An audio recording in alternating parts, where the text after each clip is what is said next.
तो कहानी की शुरुआत कोरिया के सोल शहर से होती है, जहां हम एक लैब में छिपकलियों को रेंगते हुए देखते हैं, जिनमें से कुछ तो मर के भी वापस जिंदा हो रही थी। देखने से साफ पता चल रहा था कि ये सभी किसी प्रकार के एक्सपेरिमेंट के सब्जेक्ट्स रहे होंगे। उसी लैब में कई सारे डॉक्टर्स की डेड बॉडी भी पड़ी थी, जिससे ये साफ था कि ये सभी उसी एक्सपेरिमेंट की वजह से मारे गए होंगे। तभी हम डॉक्टर यांग को देखते हैं, जो किसी भी हालत में अपनी मरी हुई बेटी को बचाने की कोशिश कर रहे होते हैं। वो अपनी बेटी की डेड बॉडी से कहते हैं कि मेरा एक्सपेरिमेंट सफल हो चुका है और मैं तुम्हें मरने नहीं दूंगा। जैसे ही डॉक्टर अपनी बेटी को इंजेक्शन लगाने जाता है, वैसे ही वहाँ कुछ ऑफिसर आकर गन पॉइंट पर डॉक्टर को रुकने को कहते हैं। वो डॉक्टर को बताते हैं कि तुम्हारे एक्सपेरिमेंट के चलते कई सारे लोग मारे जा चुके हैं, इसलिए ये सब कुछ अब तुरंत बंद कर दो। मगर ये सन की डॉक्टर किसी की एक सुनने को राजी नहीं होता। वो ऑफिसर्स को बोलता है कि मैं नहीं रुकूंगा, मुझे अपनी बेटी को बचाना है। इसलिए डॉक्टर अपनी बेटी को इंजेक्शन लगाने लगता है। ये सब देखकर एक ऑफिसर उसे शूट करके घायल कर देता है, लेकिन तभी अचानक वहाँ सभी बिल्डिंग्स हिलने लगती हैं। बाहर देखने पर पता चलता है कि पूरे कोरिया में एक भयंकर भूकंप आया है, जिससे बिल्डिंग के अंदर मौजूद सभी लोग मारे जाते हैं। यहाँ से कहानी सीधे 3 साल आगे दिखाई जाती है, जहाँ सभी संसाधन खत्म हो चुके हैं। पूरा कोरिया बंजर बन चुका है। लोग बड़ी कठिनाई से अपना गुजारा करते हैं। कई सालों से बारिश न होने की वजह से खाना और पानी दोनों मिलना काफी मुश्किल हो गया था। यहाँ हम जीवान नाम के एक आदमी को देखते हैं, जिसे अपने सामने एक मगरमच्छ दिखाई देता है। वो तुरंत तीर की सहायता से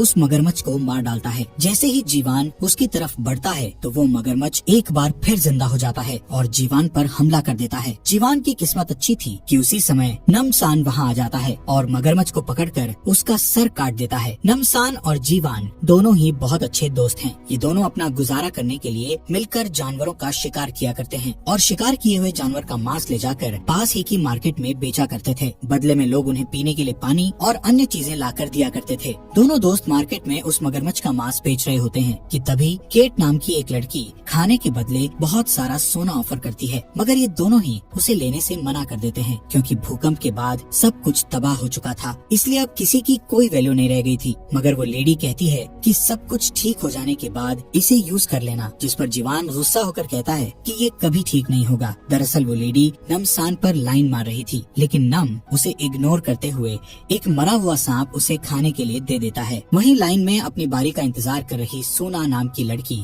अपनी दादी के साथ आकर नमसान से मिलती है। सोना की दादी बताती है कि वो नमसान को तब से जानती है जब से उसने सोना की जान बचाई थी। इस पर नमसान कहता है कि सोना मेरी बच्ची जैसी है। तभी मौका देखकर जीवान भी सोना पर ट्राई मारते हुए कहता है कि देखो मैंने ये मगरमच्छ मारा है, लेकिन सोना इसे इग्नोर करते हुए कहती है कि मैंने अंकल नमसान के लिए पेंटिंग बनाई है, जिसे देख नमसान बहुत खुश होता है। सोना मांस लेकर निकल ही रही होती है कि तभी हम देखते हैं कि कुछ गुंडे आकर लोगों के साथ बदमाशी करने लगते हैं और कहते हैं कि हमें एक आदमी की तलाश है। दरअसल ये गुंडे अपने साथ कुछ लोगों को ले जाने आए थे। वहाँ मौजूद लोगों में से एक आदमी जब उन्हें रोकने की कोशिश करता है, तो ये गुंडे मिलकर उसका हाथ ही काट देते हैं, जिससे वहाँ खड़े सभी लोग काफी डर जाते हैं। तभी उनमें से एक गुंडे की नजर सोना पर पड़ जाती है। वो उसके साथ बदतमीजी करना शुरू कर देता है, जिसे देखकर जीवान एकदम आग बबूला हो जाता है। जीवान बीच में कूदकर सभी गुंडों को मारने लगता है, मगर थोड़े ही समय में वो सभी मिलकर उसे काबू कर लेते हैं,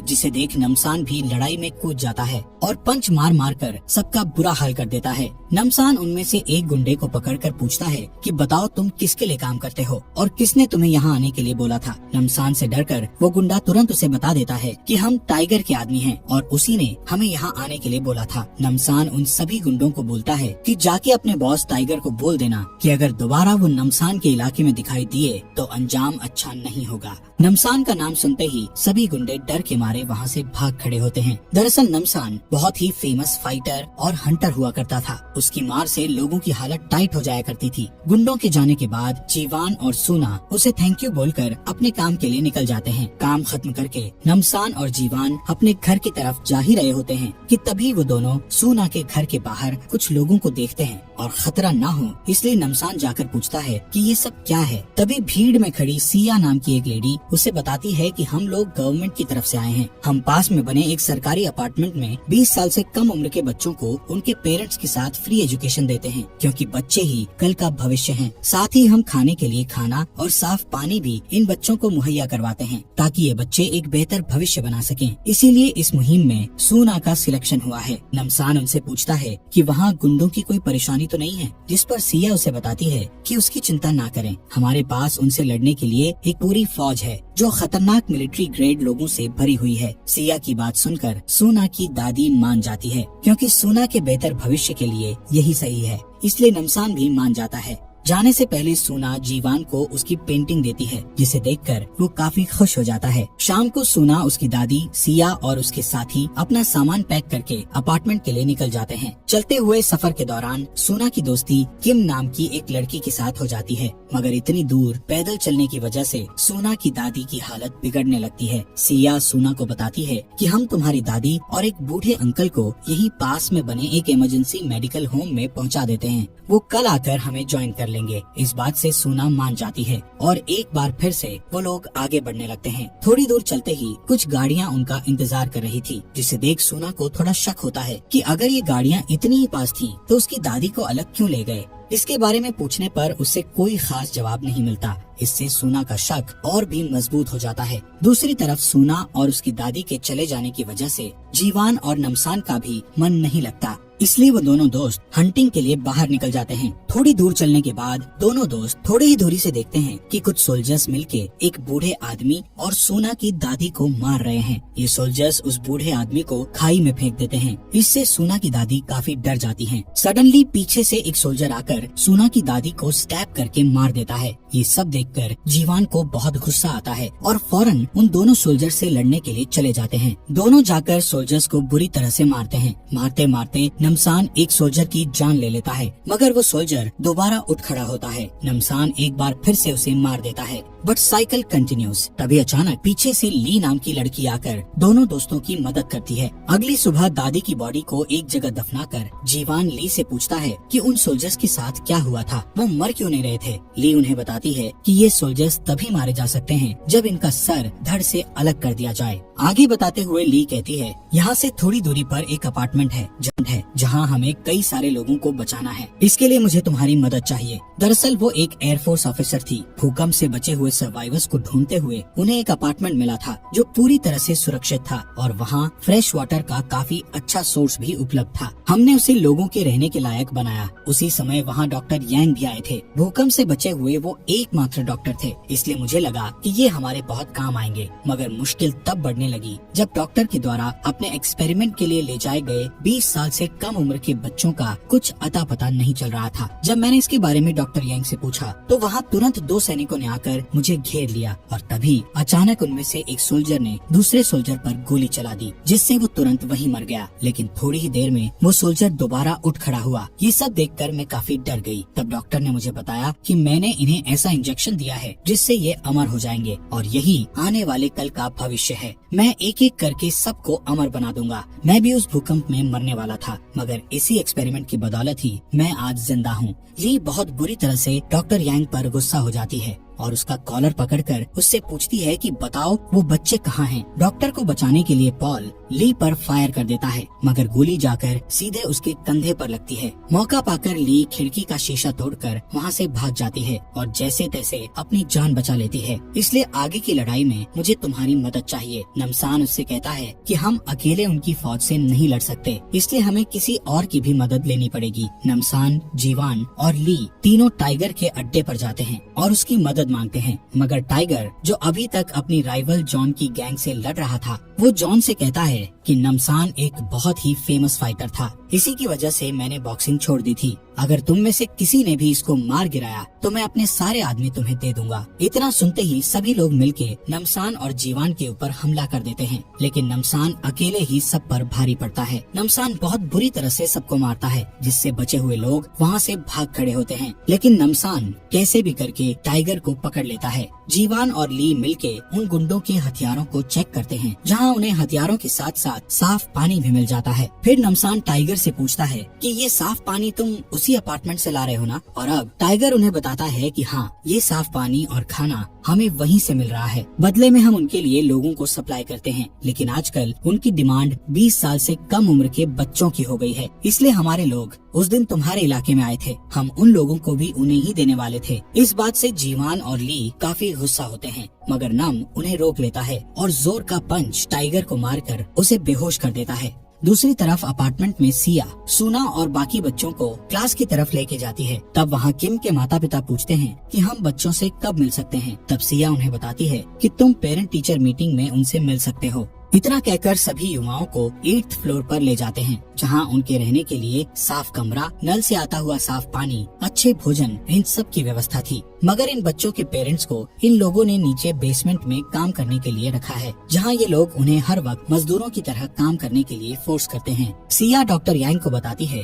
कि हमारे यहाँ किम और सुना नाम की 2 स्टूडेंट्स आई हैं, जो एक्सपेरिमेंट के लिए एकदम परफेक्ट हैं। डॉक्टर उनसे कहता है कि ठीक है कि दोनों लड़कियों का अच्छे से ख्याल रखो, साफ खाना और पानी उन्हें हर वक्त खिलाते पिलाते रहो। क्लास में सुना नोटिस करती है कि वहाँ प्रेजेंट सभी बच्चे बहुत ही अजीब तरह से उन्हें देख रहे थे और सभी बच्चों की गर्दन पर एक कट का निशान भी था। सुना सिया से पूछती है कि अगर आपके पास इतना ही साफ पानी है कि नहाने के लिए भी इस्तेमाल किया जा सकता है, तो हम इसे बाहर के लोगों के साथ क्यों नहीं बांट सकते? इस बात पर सिया कुछ नाराज हो जाती है और सुना को कुछ अजीब सा जवाब देती है, जिससे सुना बिल्कुल भी संतुष्ट नहीं होती। सिया बच्चों को पढ़ाना शुरू करती है, मगर सुना का ध्यान पढ़ाई में बिल्कुल भी नहीं लग रहा था। तभी वहाँ अचानक से क्लास में डॉक्टर यांग आकर कहते हैं कि बच्चे ही कल का भविष्य हैं, इसलिए उनके लिए अच्छा खाना और शुद्ध पानी बेहद आवश्यक है। ये खाना पानी खास आपके लिए प्योरीफाई करके तैयार किया जाता है। इतना कहते ही यांग के लोग बच्चों को खाना और पानी डिस्ट्रीब्यूट करने लगते हैं, मगर सुना को इन सब बातों पर शक होता है,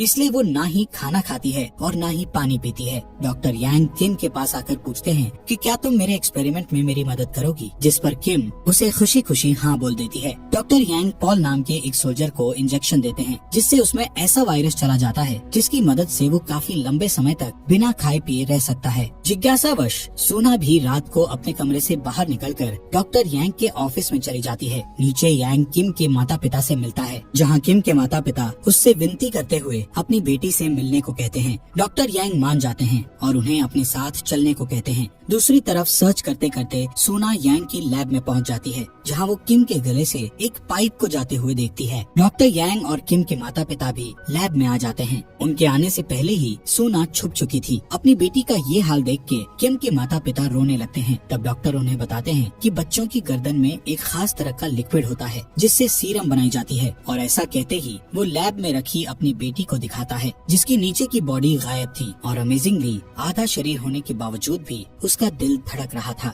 ये देख किम के माँ बाप डर जाते हैं और अपनी बेटी को छुड़ाने की कोशिश करते हैं। इसी बीच सिस्टम में आई गड़बड़ की वजह से किम की जान चली जाती है, जिससे गुस्सा होकर डॉक्टर यांग कहते हैं कि देखा, इसीलिए मुझे किसी का डिस्टरबेंस पसंद नहीं है। वो किम के माता पिता को वही मार डालता है। जब डॉक्टर हाथ धोने के लिए जा ही रहा होता है, तभी वो सुना को देख लेता है और उसे पकड़कर उसी टेबल पर लेटा देता है। डॉक्टर उसे बताते हैं कि हम तुम्हें जो खाना पानी दिया करते हैं, उससे एक लिक्विड तुम्हारे जैसे बच्चों के गले में बनता है। उससे हम एक सीरम को रेडी करते हैं, जिससे कोई भी व्यक्ति बिना खाए पिए काफी दिनों तक जिंदा और शक्तिशाली रह सकता है। इतना कहते ही वो सुना के गले पर कट लगा देता है। इधर नमसान अपने दोस्तों के साथ एक ट्रक को लेकर अपार्टमेंट में घुस जाता है और उससे नीचे उतरकर अपने सामने आने वाले सभी सोल्जर्स को शॉटगन से उड़ा देता है। ली की मदद से ये तीनों आगे बढ़ते हैं। आगे चलकर ली अपने दोस्तों को बुरे हाल में देखती है, इसलिए वो उनकी मदद करने का फैसला कर लेती है। लेकिन अब कुछ नहीं हो सकता था, क्योंकि डॉक्टर के एक्सपेरिमेंट फेलियर ने उन्हें ज़ॉम्बीज में बदल दिया था। इसलिए वो लोग सभी ज़ॉम्बीज को पकड़ पकड़ कर मारने लगते हैं,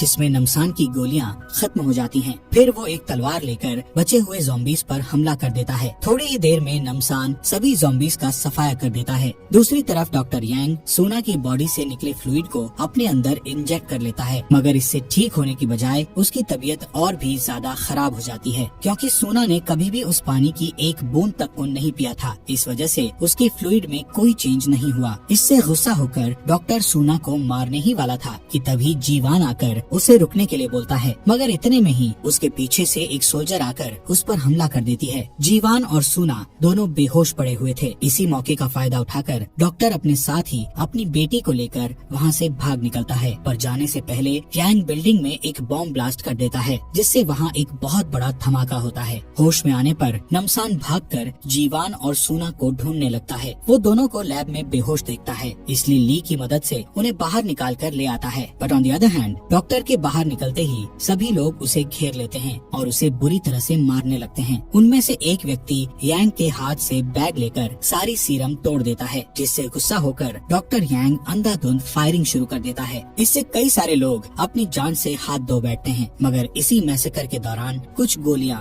डॉक्टर की बेटी को भी लग जाती है, जिस वजह से वो वहीं मर जाती है। मीनवाइल सभी बच्चे आजाद होकर अपने माता पिता से मिलते हैं। सभी लोग अपने परिवार से मिलकर काफी खुश होते हैं, सिवाय एक डॉक्टर के, क्योंकि वो अपनी बेटी की ऐसी हालत देखकर काफी रोने लगता है। लेकिन केमिकल रिएक्शन की वजह से डॉक्टर की हालत बुरी तरह से बिगड़ने लगती है। मगर तभी नमसान और उसके दोस्त बाहर आते हैं। अपनी बेटी की मौत से दुखी डॉक्टर सूना को मारने की कोशिश करता है, मगर तभी नमसान अपनी गन से डॉक्टर यांग के सर में गोली मार देता है, जिससे उसकी मौत हो जाती है। फिर नमसान इस अपार्टमेंट की जिम्मेदारी ली को देकर वहाँ से अपने दोस्तों के साथ निकलने ही वाला था कि तभी जिस बंजर जमीन पर आज तक बारिश नहीं हुई थी, वहाँ बारिश शुरू हो जाती है। कहते हैं डूबते को तिनके का सहारा काफी होता है, लेकिन यहाँ तो पूरा आसमान उनकी खुशियों में शामिल होने को आ गया था। 2 दिन बाद सूना नमसान और जीवान के साथ अपनी दादी की ग्रेव पर उनसे मिलने जाती है। इसके बाद हमें 2 हफ्ते बाद का सीन दिखाते हैं, जहाँ एक बार फिर केट नमसान पर लाइन मारती है, मगर इस बार जीवान और सूना उसे धक्का देकर उससे बात करने को कहते हैं। और इसी खूबसूरत एंडिंग के साथ ये मूवी यहीं पर समाप्त हो जाती है। एक कहावत तो आप सबने सुनी होगी कि लालच बुरी बला है। ये चीज इस मूवी में भी देखने को मिली। चाहे वो धन की ना हो, मगर वो अमर होने का तो लालच था ही। देखो, इस लालच के चक्कर में कितनों ने अपनी जान खो दी और कितनों का ज़ॉम्बी जैसा बुरा हाल हुआ। इसलिए भगवान ने हमें परफेक्ट बनाया है। जो हमारे लिए उन्होंने सोचा है जरूर वही सही होगा। इसीलिए समय से पहले और जरूरत से ज्यादा कभी किसी को नहीं मिलता। और इसी के साथ ये अमेजिंग मूवी यहीं पर खत्म हो जाती है।